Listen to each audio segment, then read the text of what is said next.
Escuchen la lectura de la palabra del Señor. Dice así: en el principio era el Verbo, y el Verbo era con Dios, y el Verbo era Dios. Este era en el principio con Dios. Todas las cosas por Él fueron hechas, y sin Él nada de lo que es hecho fue hecho. En Él estaba la vida, y la vida era la luz de los hombres. Y la luz en las tinieblas resplandece, mas las tinieblas no la comprendieron. Por ello, Padre Celestial, gracias te damos una vez más por tenernos reunidos en tu nombre. Te pido, Señor, que en este momento seas tú que dirija todo, Señor, que no sea la inteligencia humana, la voz humana, Señor, o la sabiduría humana, sino que queremos oír el consejo de tu palabra, que es lo único que puede refrescar nuestro espíritu, Señor. Tú conoces nuestras cargas, tú conoces las angustias, las tristezas. A veces algunos de nuestros hermanos arrastran pasados tristes, con angustia, pero te pido, Señor, que tú seas dejando atrás todas estas cosas, y que tú limpies y purifiques la mente, la conciencia y el corazón de tus hijos, y que pongas ese gozo que solo tú puedes poner en el alma, nuestra Padre Celestial. Mi Dios, permite que podamos tener la bendición en esta mañana de estar plenamente concentrados con todos nuestros sentidos en tu palabra, para que de ese modo podamos ser fortalecidos y alimentados, Señor. Padre Celestial, solo te lo rogamos por los méritos de Cristo, nuestro Salvador. Amén. Amén. Muy bien. Bueno, como les decía, estamos haciendo un estudio o una introducción, más que nada, al Evangelio de Juan. Es bueno conocer, antes de leer un libro, siempre algunos aspectos del autor, quien escribió, cuál es la nacionalización, la nacionalidad del escritor, bajo qué perspectiva escribe, qué ideología tiene. Son preguntas que debemos hacernos cada vez que vamos a leer un libro, ¿ya? No es bueno llegar a leer un libro, hay que saber quién es el autor, qué ideología tiene, etc. Una serie de cosas. Por eso es bueno saber un poco acerca de quién escribió este Evangelio, ¿ya? Dijimos que nosotros creemos y aceptamos, ¿no es cierto?, como lo creyó siempre la Iglesia, desde la Iglesia primitiva, la autoría de este Evangelio, que fue ni más ni menos que el apóstol Juan, uno de los 12 apóstoles, que el mismo Señor Jesucristo, ¿verdad?, llamó de manera personal. Ese Juan, creemos, y lo ha creído siempre la Iglesia, que fue quien escribió este Evangelio. Nunca la Iglesia dudó de esto, jamás. Las dudas se plantearon después, ¿cierto?, en la sociedad prácticamente moderna, a partir de comienzo del siglo XIX, comienzan algunas dudas y algunos ataques, ¿cierto?, a la palabra de Dios. Y como dice aquí, todas las dudas surgen desde la crítica racionalista, que la crítica racionalista tiene que ver, ¿no es cierto?, con aquellos teólogos que tratan de interpretar algunas doctrinas solamente con la razón humana, y por lo tanto no creen en los milagros, ¿ya? Hay cosas que pueden sonarnos a nosotros un poco contradictorias, pero hay teólogos racionalistas que no creen, ¿verdad?, en algunas cosas de la palabra de Dios. Por ejemplo, en un diluvio universal, ¿ya? Hay teólogos que plantean que el diluvio universal no fue universal, que fue solamente, ¿no es cierto?, un ejemplo que dice la palabra de Dios, o que la creación fue en 6 días, o el nacimiento virginal de nuestro Señor Jesucristo, etc.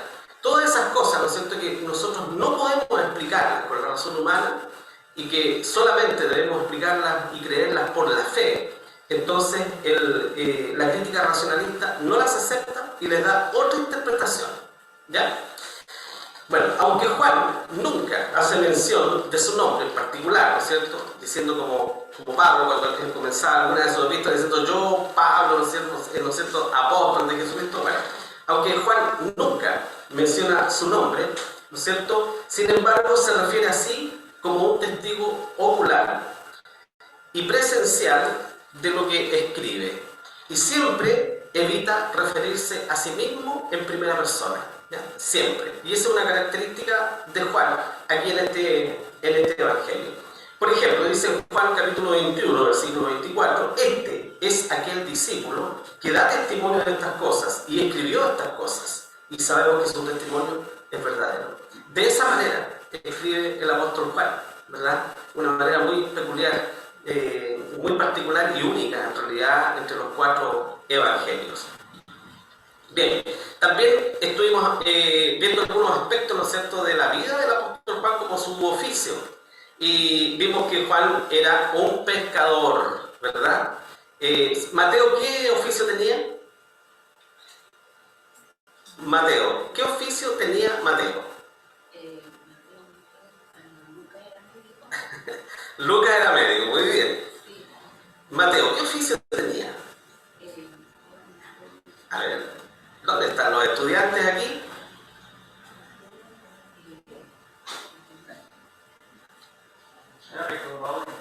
Ah, ya decían así, ya no entendía. Ya, sí, recaudador de impuestos, no sé, era un publicano. ¿Ya? ¿Se acuerdan que el domingo nuestro hermano Eduardo predicó acerca de un publicano que se llamaba? Saqueo era publicano, Mateo era publicano también. ¿Ya? Muy bien. El amor, perdón, dijimos también que fue uno de los 12 apóstoles. Vimos los versículos, ¿cierto? Cuando personalmente Jesús lo llama a él también. También hablamos de la característica, ¿no es cierto?, del amor y la amistad que tenía de manera especial con Jesús. Era el más amado de los discípulos. ¿Y por qué Jesús lo amaba? Manifestaba un aprecio especial por Juan. ¿Ya? Porque Juan era de una vida espiritual distinta a los demás apóstoles. Era de una vida espiritual profunda. Y es un ejemplo que nosotros debemos aprender de Juan, que no somos todos iguales, ¿verdad? Aquí en la iglesia pueden haber Pedro, pueden haber Tomases, pueden haber Mateos, pueden haber Juanes, ¿no es cierto? Pero los que tienen una vida espiritual profunda y que tienen una relación con el Señor más íntima, como explicaba nuestra hermana también ahí adelante, ¿no es cierto?, de la oración, que es una conversación íntima con el Señor, a veces tienen ciertos privilegios estos hermanos que son muy buenos para orar, que dependen más del Señor que otros, ¿cierto? Y como dice acá, la vida espiritual de Juan era una vida espiritual distinta porque él tenía una comunión distinta con el Señor. ¿Ya? Él siempre andaba al lado del Señor, siempre. En varios trozos, ¿no es cierto?, de la palabra del Señor, podemos irnos dando cuenta que Juan siempre está ahí, al lado de nuestro Señor Jesucristo, siempre. Y en la Santa Cena, ¿no es cierto?, en la última cena, perdón, ¿dónde se sentó Juan? Al lado de Jesús. Y no solo al lado, sino que se recostó sobre el pecho del Señor. O sea, ¿quién se recuesta sobre el pecho de alguien, verdad? Sino alguien que tiene una relación estrecha y especial con aquella persona. Hoy día esto puede ser interpretado de otra manera, ¿verdad?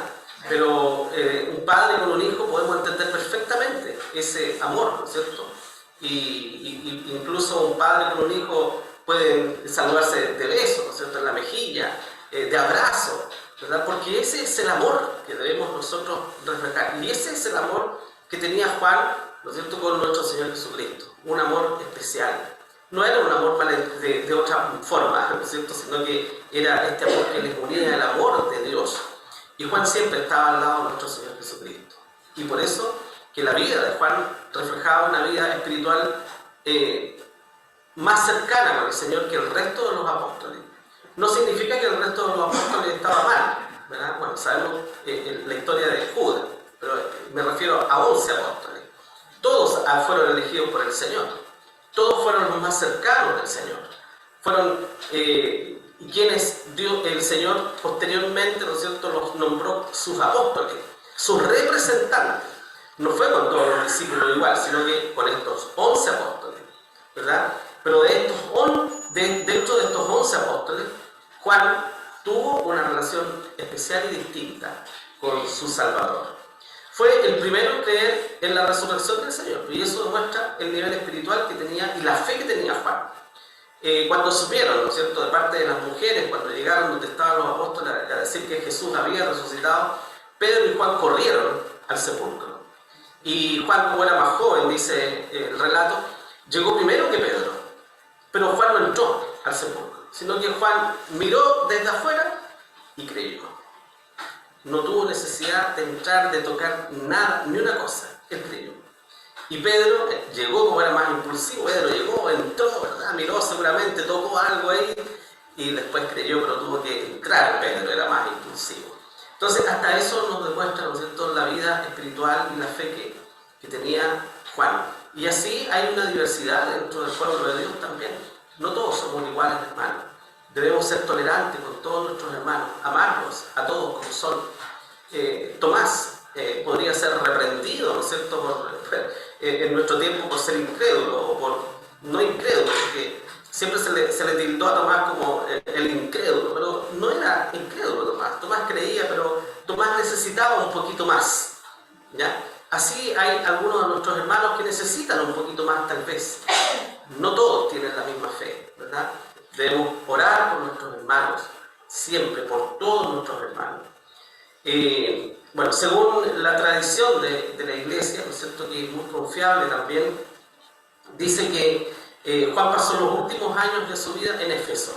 Les había comentado yo que muchos consideraban hasta un cierto tiempo atrás que Juan había muerto en la isla de Patmos cuando fue desterrado, pero no fue así.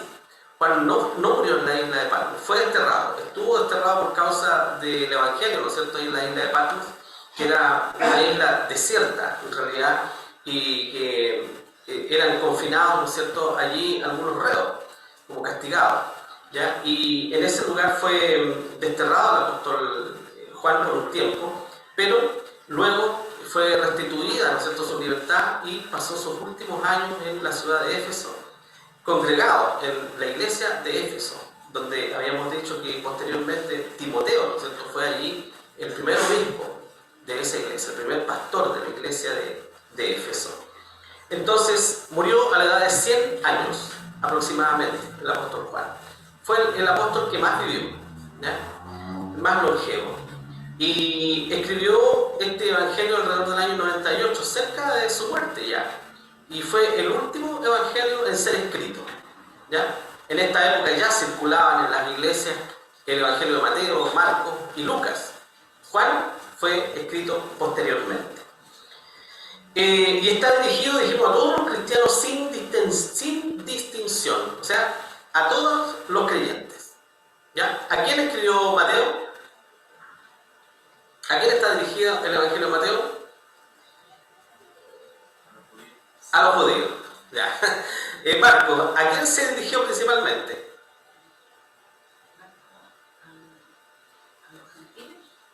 Ya, pero específicamente a los... escribió a los romanos principalmente, pero a los gentiles, ¿no es cierto? ¿Y Lucas? Muy bien, ¿ya? Bien.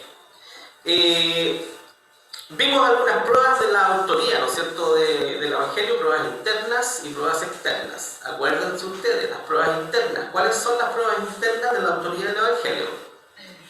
¿Dónde encontramos las pruebas internas? En la Biblia. Muy bien. ¿Y dónde encontramos las pruebas externas? En la historia, en la tradición de la iglesia, ¿no es cierto? Muy bien, ya. Bueno, vimos todo esto, así que lo voy a ir leyendo rápido, ya, para que vayamos avanzando. Bueno, el autor es uno de los apóstoles, en primer lugar, indiscutible. Uno de los 12 apóstoles escribió este evangelio. Segundo, el discípulo al cual amaba a Jesús es mencionado con frecuencia. Siempre Juan se refiere así, el discípulo al cual amaba a Jesús. Y eso se repite mucho. El griego que utilizó tiene detalles hebraicos, por lo tanto, el que escribió era judío. Era uno de los discípulos, era judío, ¿no es cierto? Y el escritor conoce a fondo la geografía de Palestina y conocía sus costumbres, otra prueba de que era judío. El mismo escritor finalmente dice quién es, ¿no es cierto? Lo vimos en 21-24, que es lo que leímos en un comienzo. Y las pruebas externas es que Ignacio de Antioquía, ¿no es cierto?, que fue discípulo del apóstol Pablo y de Juan, cita el Evangelio de Juan con bastante frecuencia, ¿ya? El empleo del Evangelio en documentos antiguos también que ratificaban de que Juan había sido el escritor. Y creo que uno de los más interesantes es este de Ireneo, obispo de Lyon, en el año 185, que fue discípulo de Policarpo, que a su vez fue discípulo de Juan, ¿se acuerdan? ¿Ya? Entonces, allí él afirma que Juan había escrito su evangelio en Éfeso. ¿Ya? Entonces ahí tenemos las pruebas de que efectivamente Juan fue quien escribió el evangelio. Bien, y aquí partimos hoy día. Asunto de qué trata. No le va a doler la cabeza, hermano, no se preocupe. ¿Ya? No venga, no importa, no se preocupe. Bueno, ¿de qué trata? Juan relata las conversaciones de manera especial de nuestro Señor Jesucristo. Relata las conversaciones. Y es por eso que vemos varias conversaciones aquí, ¿no es cierto? Digamos, alrededor de todo el Evangelio, a lo largo de todo el Evangelio. Por ejemplo, la primera conversación es de Jesús con Nicodemo. Y en esta conversación, nuestro Señor Jesucristo revela algo extraordinario a Nicodemo. Y que Nicodemo, siendo un hombre conocedor de la Escritura, un hombre intelectual, de una talla intelectual, Nicodemo, ¿verdad? Estudioso, podríamos decir, ¿no es cierto?, de un nivel económico importante, ¿ya? Una persona muy preparada. El Señor le dice esta frase: el que no naciere de nuevo no puede entrar en el reino de Dios. A Nicodemo. Y Nicodemo no entendió eso, obviamente. Y él dice: ¿cómo puede un hombre nacer siendo viejo? ¿Acaso puede entrar en el vientre de su madre de nuevo? Porque para los judíos no existía, ¿no es cierto?, el concepto de reencarnación. La reencarnación no es bíblica, no es cristiana, es de otra religión, ¿ya? Jamás nuestro Señor Jesucristo habló de una reencarnación, ¿ya? Entonces, por eso Nicodemo no tenía este concepto en su cabeza y no entendió lo que Jesús le dijera: es necesario, ¿no es cierto?, nacer de nuevo para entrar al reino de los cielos. ¿Y qué le está diciendo el Señor a Nicodemo? Tú, así como estás, no puedes entrar al reino de los cielos. Dios tiene que obrar en tu vida, porque yo no puedo hacer nada para nacer de nuevo de mí mismo. No puedo, es imposible que un hombre vuelva a nacer. No podemos hacer eso. Entonces, ¿qué está diciendo Jesús a Nicodemo? Por eso Nicodemo no lo pudo entender. Jesús tuvo que explicárselo, ¿ya? Y es lo que ocurre con cada hombre o cada mujer que se acerca a Cristo de corazón y recibe el perdón de sus pecados. Ese hombre o esa mujer nace de nuevo. Y por eso la Biblia dice que el que está en Cristo, nueva criatura es. Las cosas viejas pasaron y aquí todas son hechas nuevas.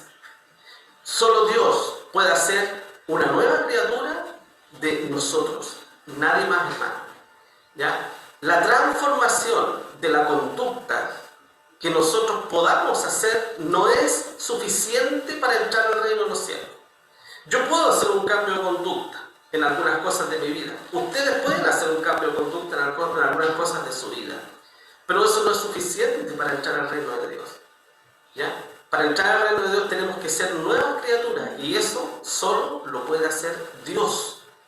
Es una obra milagrosa del Espíritu Santo. No es nuestra, ¿verdad? Por eso que esa conversación con Nicodemo, el que no naciera de nuevo no puede entrar en el reino de Dios. En la conversación con la mujer samaritana, en el capítulo 4, hermosa conversación con la mujer samaritana, ¿verdad? Que le dice: el que bebiere del agua que yo le daré no tendrá sed jamás, nunca más tendrá sed. Fíjense, otra conversación que el Señor la lleva a un nivel espiritual. A Nicodemo le dice: tienes que nacer de nuevo. Nicodemo dice: ¿cómo voy a nacer de nuevo? Voy a entrar al vientre de mi madre. La mujer samaritana iba todos los días a buscar agua a un pozo. Tenía que ir. Era una rutina, pero imagínense ustedes levantarse todos los días: ya tengo que ir a buscar agua otra vez, caminar, ir a sacar el agua. La verdad es necesario el agua, ¿cierto? Y todos los días hacía lo mismo, una rutina, un cansancio, todos los días lo mismo. Y el Señor le dice esta frase, ¿no es cierto? El que bebiere del agua que yo le daré no tendrá sed jamás. La mujer no entendió tampoco. Le dijo: ¿cómo? Le dijo: ¿qué agua es esa? Que una la bebe y nunca va a tener sed. ¿De qué está hablando este hombre? Pero el Señor hablaba de otra agua, ¿no es cierto? De su palabra. Porque el que se alimenta con la palabra del Señor nunca más va a tener ese vacío en su interior. ¿Saben ustedes que Me atrevería a decir que todos los seres humanos tenemos o manifiestan un vacío en su vida. Y ese vacío solo lo puede llenar nuestro Señor Jesucristo, nadie más. Nosotros podemos disfrutar la vida, viajar, ir a fiestas, otros drogarse, beber alcohol, disfrutar de distintas maneras, como el ser humano lo puede llamar. Algunos se refugian en la intelectualidad, leyendo libros, otros sacando títulos, más títulos, tratando de olvidar de ese vacío que decían los antiguos filósofos, ¿ya?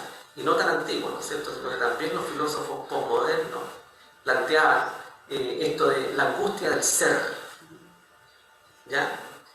Y los temores de la nada, ¿ya? Que decía un gran filósofo antiguo, referente, ¿no es cierto?, a la angustia del ser, o sea, ¿quién soy, de dónde vengo, hacia dónde voy? Y eso provocaba una angustia en este filósofo. Y la angustia de la nada, de morirme y dejar de existir y no ser nada. Y los filósofos se planteaban y discutían este tema, porque es algo que al ser humano le causa angustia, sufrimiento y dolor, y desesperación en algunos casos. Por eso que hay gente que tiene pánico, ¿no es cierto?, a la muerte, terror a la muerte, ¿ya? Porque ¿qué va a pasar conmigo? ¿Dónde voy a ir? ¿Qué va a pasar? ¿Voy a dejar de existir? ¿Verdad? Etcétera. El Señor entregando una respuesta a la mujer samaritana: el que bebiere el agua que yo le daré no tendrá sed jamás, tendrá las respuestas de la vida. Qué maravilloso, ¿no es cierto?, tener las respuestas que los filósofos desde siglos han intentado descifrar. Dios nos las ha revelado a través de su palabra, ¿verdad?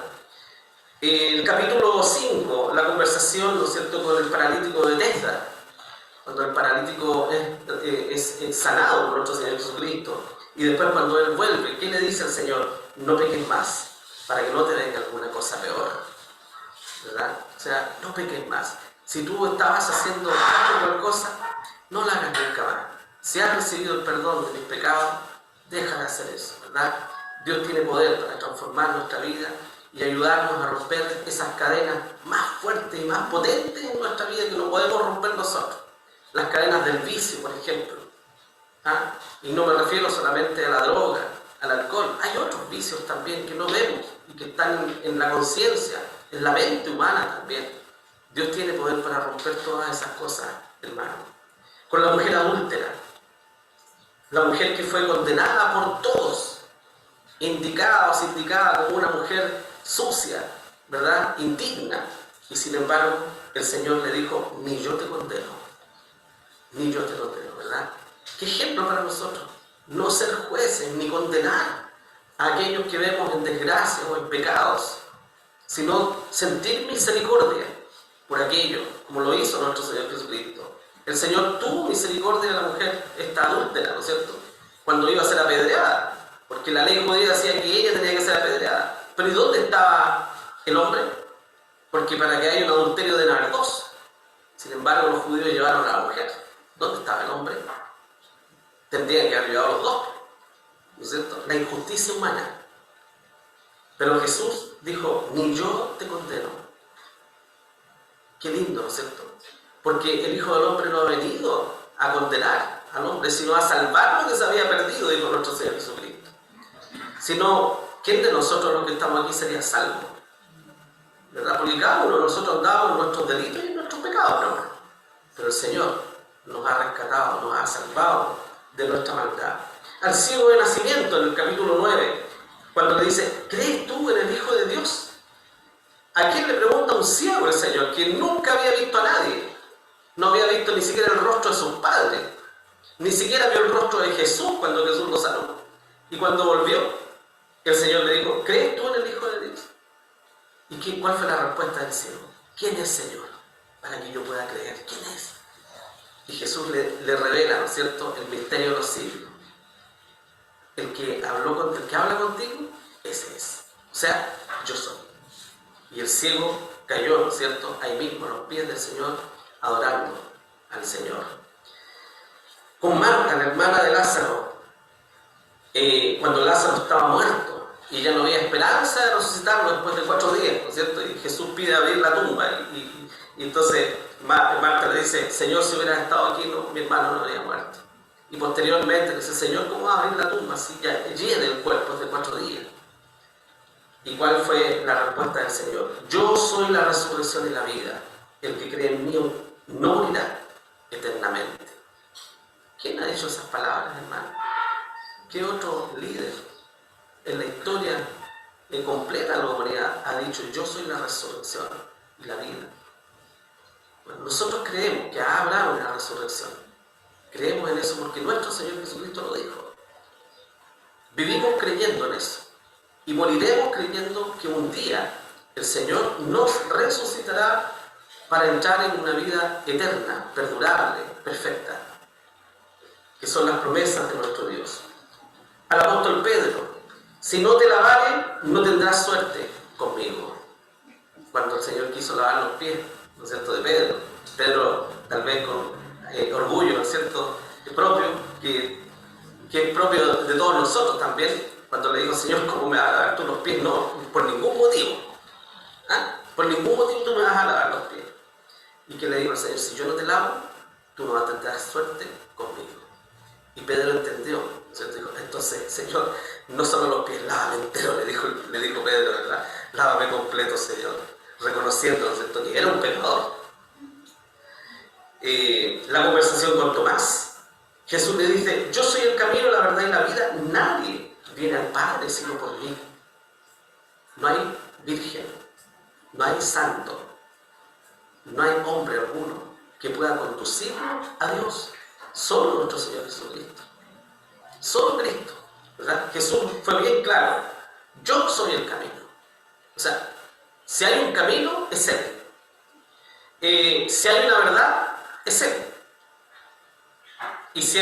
Y el autor de la vida, ¿quién es? Es Él. Y nadie se acerca a Dios sino a través de nuestro Señor Jesucristo. Es imposible llegar a Dios si no nuestro Señor Jesucristo nos conduce a Dios el Padre. Y por eso cuando nosotros oramos a Dios, ¿no es cierto?, ¿oramos a quién? A Dios el Padre, ¿no es cierto? No oramos al Espíritu Santo, como les había dicho en alguna oportunidad yo. No oramos a Cristo. Oramos a Dios, nuestro Padre Celestial, en el nombre de nuestro Señor Jesucristo. Esa es la forma correcta de orar, como nos lo enseñó el Señor. La conversación con Felipe. ¿Tanto tiempo ha que estoy con vosotros y no me has conocido, Felipe? Otra revelación maravillosa a uno de los apóstoles. Cuando Felipe le dice, Señor, muéstranos al Padre y yo voy a quedar feliz, muéstrame a Dios. Felipe quería saber quién era Dios. Jehová, ¿no es cierto?, como le llamaban los judíos. Jehová, Yahvé, muéstranos a Jehová. Y me basta, dijo Felipe. Y Jesús le dijo, tanto tiempo que estoy con vosotros y todavía no te das cuenta que yo soy. Tremenda revelación que le hizo el Señor a Felipe. Luego la conversación con Anás, uno de los sacerdotes, ¿verdad?, que le dijo, si he hablado mal, da testimonio del mal, y si bien, ¿por qué me hieres? Cuando Anás, ¿verdad?, mandó que abofetearan al Señor Jesucristo por lo que estaba diciendo. Y el Señor reprende, ¿no es cierto?, al sacerdote, y le dice, si he hablado mal, da testimonio del mal, dime, ¿cuál es lo malo que he hecho? Queriendo decir eso. Y si bien dice, entonces, ¿por qué me hieres? La conversación con Pilato. Todo aquel que es de la verdad oye mi voz. Y Pilato le preguntó por un segundo, tuvo un momento de cordura Pilato ahí, un momento de cordura. Seguramente Pilato había leído ya a los filósofos, Y Pilato le pregunta, ¿y qué cosa es la verdad? El ser humano siempre ha buscado la verdad. Los filósofos griegos buscaban la verdad. Los filósofos posteriores buscan la verdad. Pilato por eso dice, ¿y qué cosa es la verdad? Pero Pilato no se da el tiempo para escuchar una respuesta, sino que inmediatamente sigue, ¿no es cierto?, dirigiéndose al pueblo que estaba allí exigiendo la muerte del Señor. pero le preguntó algo esencial. Y el Señor entonces a Pilato le dice: todo aquel que es de la verdad, oye mi voz. La conversación con María Magdalena. Después que María Magdalena, ¿no es cierto?, una de las primeras en ver al Señor resucitado, le dice: ve a mis hermanos, anda, donde están mis discípulos, le dice el Señor, y diles: subo a mi Padre y a vuestro Padre, a mi Dios y a vuestro Dios. Y por eso que María Magdalena corre donde estaban los discípulos a dar las buenas nuevas de que el Señor había resucitado, y ahí es cuando Pedro y Juan corren al sepulcro, ¿no es cierto? Y por último, la conversación con Tomás: bienaventurados los que no vieron y creyeron. Esa fue la conversación que Jesús finalizó con Tomás, después que Tomás planteó en algún momento: si no lo viere, ¿no es cierto?, y me tiene mis dedos ahí en su llaga, no creeré. Después, cuando Jesús se aparece, va donde Tomás y le dice: mete tu mano aquí y toca mi llaga y ve que yo soy. Fue una especie de reprensión también a Tomás, ¿no es cierto?, por no haber creído, por lo que sus hermanos le decían. Y por eso que el Señor le dice: bienaventurados los que no vieron y creyeron. Nosotros no hemos visto nada, pero creemos. Somos bienaventurados, lo dice el Señor. Yo espero que todos los que estamos aquí seamos bienaventurados, porque la fe no es de todos. Hay mucha gente en este mundo que no cree, y que sin duda no van a creer nunca, ¿verdad? Por eso que el Señor dijo: bienaventurados los que no vieron y creyeron. Nosotros somos bienaventurados. Gracias, Señor, porque creemos. Imagínense ustedes. Bueno, nos quedan 3 minutos, ¿cierto? Ya. Aspecto de Cristo que presenta Juan. Hemos dicho que cada evangelio presenta un aspecto distinto a nuestro Señor Jesucristo, ¿no es cierto? Juan describe a Cristo como el Hijo de Dios. Es el Verbo eterno que existe desde la eternidad, pero hecho hombre. Juan escribe de una manera distinta a los demás evangelistas, porque escribe de una manera más profunda, más espiritual, porque conoció un aspecto distinto de Jesús del que conocieron los demás apóstoles. Juan entendió muy tempranamente la preexistencia de Cristo. ¿Qué significa eso? Que Cristo existía antes de nacer en Belén, como un bebé. Como el mismo Señor Jesucristo le dijo a los fariseos, ¿no es cierto?, que no creían en él, le dijo: antes que fuese Abraham, yo soy. Jesús dijo eso, o sea, y los fariseos agarraron piedra, ¿no es cierto?, para tirársela por blasfemo. ¿Cómo? Dice: no tienes 30 años y has visto a Abraham, le dice. Entonces el Señor le dice: antes que Abraham fuese, yo soy. Entonces Jesús es eterno. Tomó la forma humana para venir a este mundo y nació en Belén. Pero Jesús existía antes, desde siempre. ¿Ya? Por eso que Juan presenta en Juan 1.1 su genealogía, que no es una genealogía humana, ya como la genealogía que presenta, ¿no es cierto?, Marcos, que presenta, en este caso, Mateo. Genealogía humana, la descendencia de Jesús desde el rey David. Juan presenta una genealogía que no es humana. En el principio era el Verbo, Jesús. Y Jesús era con Dios, y Jesús era Dios, está diciendo Juan.